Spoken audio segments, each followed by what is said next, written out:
one of the conversations with the ELISA button.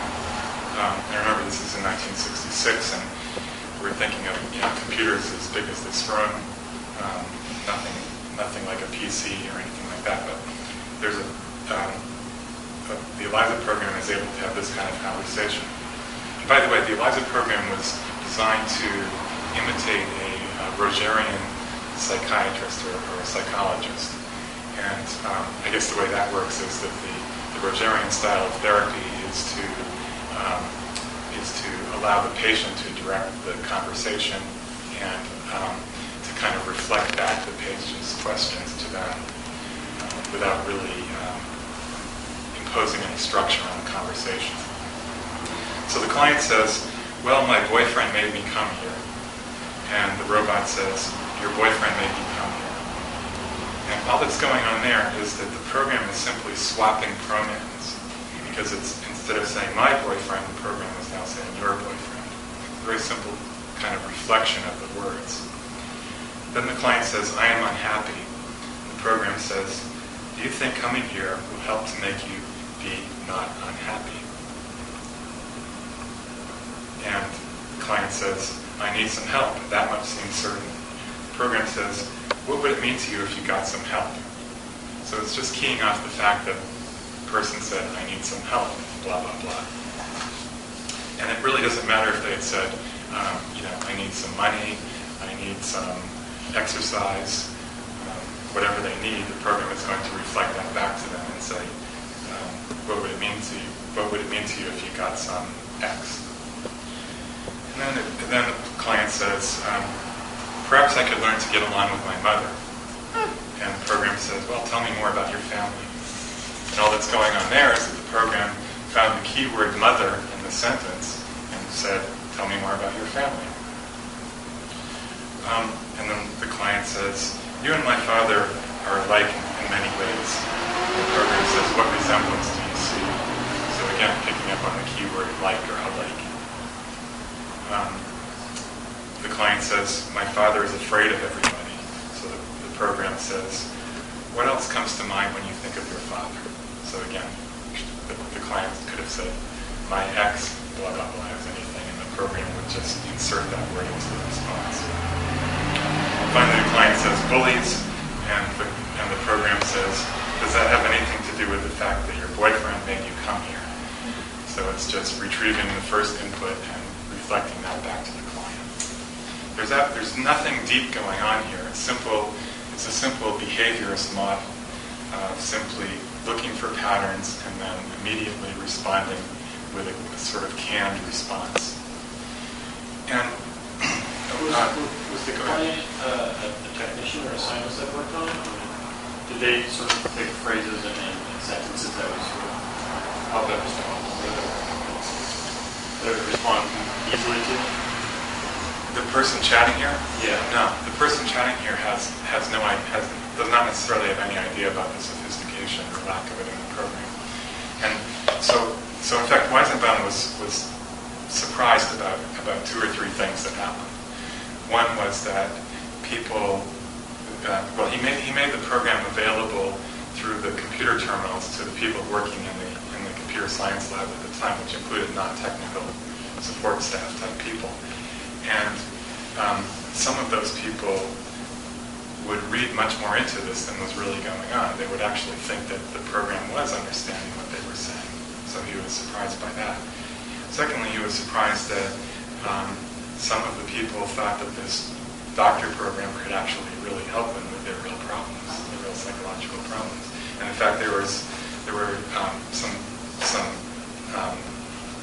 psychiatrists at the time who actually even gave serious consideration to adopting this program to real therapy. And finally, he was also shocked because some people in the lab were surprised to find out that he, Weizenbaum, the bot master, could read all of their conversation transcripts on the computer. Well, of course, that's what bot masters do. We read transcripts. So that's something that we would think of nowadays as a kind of privacy.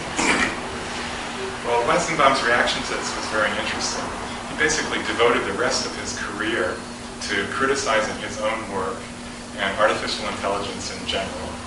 In 1976, he published a famous book called Computer Power and Human Reason, which is kind of a humanist attack on the whole program of artificial intelligence research. And it's almost like, it's very hard to understand this now. I mean, if someone invents a new software program now, the first thing they do is run out and find venture capital to turn it into a new startup company. So it's kind of hard to imagine someone saying, oh my gosh, this is too dangerous, we have to put the genie back in the bottle. So he didn't like the way people reacted He to didn't it? like the way people reacted to it. And it's almost like, it would almost be like the Wright brothers after their first flight, destroying their first plane and saying, and then spending the rest of their careers writing about how, well, airplanes might be used for bombers, so therefore we shouldn't build airplanes. And kind of the irony of this whole story is the ELIZA program was probably the most widely distributed and most famous artificial intelligence program ever created out of the MIT AI lab or anywhere.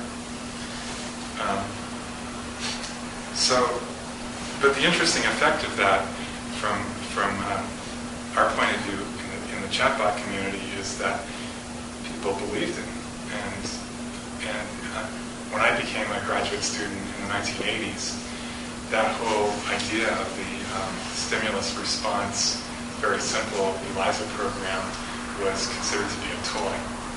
And there were basically two schools of thought at that time for creating a program that could pass the Turing test, or a program that could carry on a natural conversation with people. One school of thought said, well, maybe if we work really hard on one very restricted, specific domain of conversation, then maybe after 100 years we might have a program that can talk intelligently about, say, airline reservations. And another school of thought said, well, maybe what we need is a whole lot of common sense knowledge.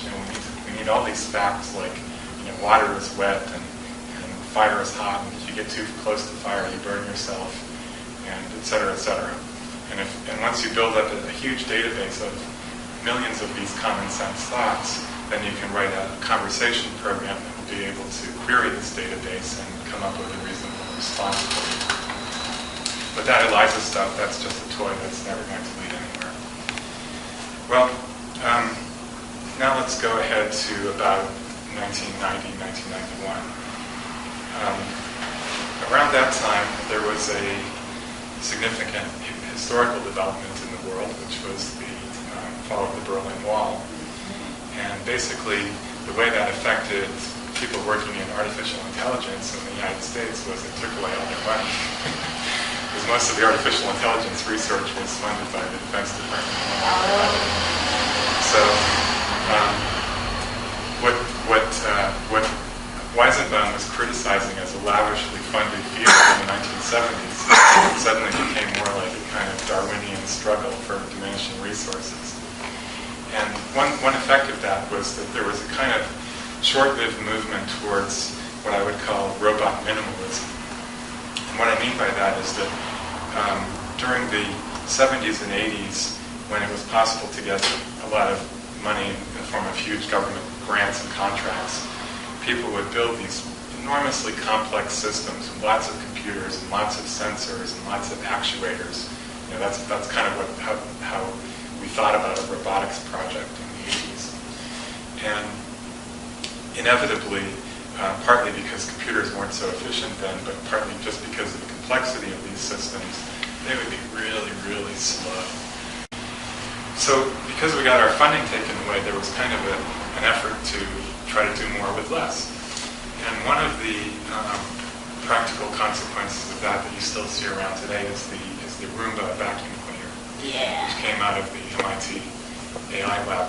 And they tried to create a very kind of behaviorist robot in that case, which had very simple sensors, very simple computers, and therefore a very quick response time. It could kind of figure out how to move around the room very quickly without having to build a lot of complex models and do a lot of expensive computation. I myself was involved in a kind of minimalist robotics project at that time. We were developing a robotic eye, a pan-tilt actuator that could move a very tiny camera